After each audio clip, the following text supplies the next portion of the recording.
আসসালামু আলাইকুম, সবাই কেমন আছেন?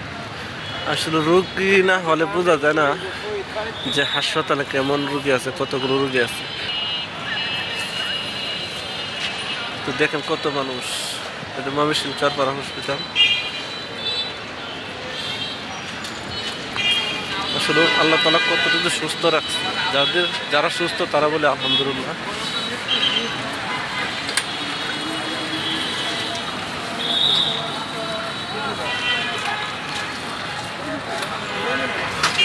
এই যে কত কত রোগী ঢুকতেছে।